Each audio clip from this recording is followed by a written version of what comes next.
Perkenalkan, nama saya Alda Mariana Lete dengan NIM 20150007. Di sini saya akan menjelaskan tentang siklus hidup dari Aurelia SP dan Obelia SP.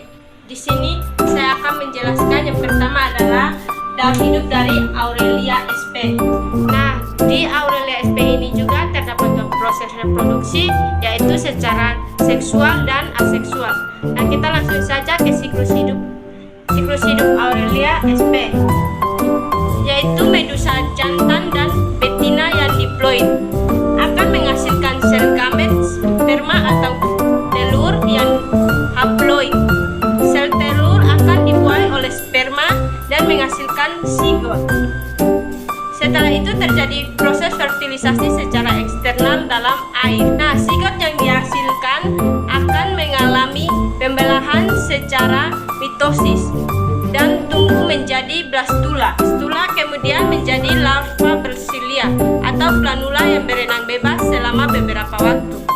Setelah itu planula kemudian menempel pada suatu substrat dan tumbuh menjadi larva.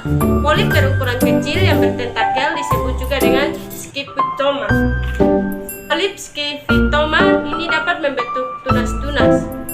Pada bulan-bulan tertentu, Scyphistoma akan melakukan stabilisasi, yaitu melakukan pembelahan secara melintang pada ujung orang untuk menghasilkan setumpukan bakal medusa atau Ephira. Ephira yang dihasilkan akan melepaskan satu persatu. Setelah Ephira terlepas, semua Scyphistoma akan hidup sebagai polip kembali. Nah, teman-teman, Scyphistoma itu dapat hidup hingga beberapa tahun. Lalu Ephira akan tumbuh menjadi ubur-ubur dewasa. Baik, selanjutnya saya akan menjelaskan tentang siklus hidup dari Obelia SP.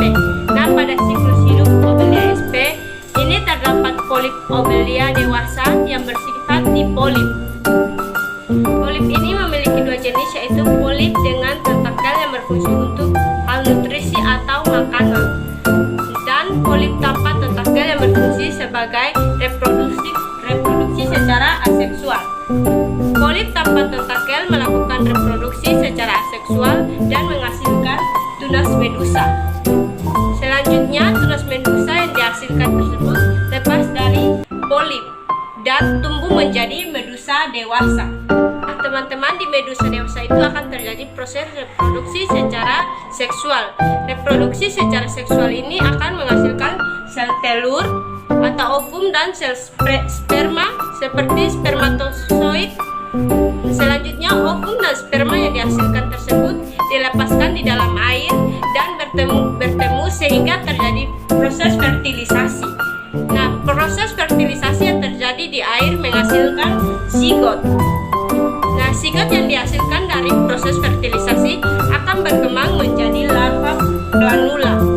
Nah, larva planula ini akan menempel di dalam dasar laut dan tumbuh menjadi koloni muda dan kemudian tumbuh menjadi koloni dewasa, yaitu polip Obelia dewasa. Sekian dari penjelasan saya tentang daur hidup Aurelia SP dan Obelia SP.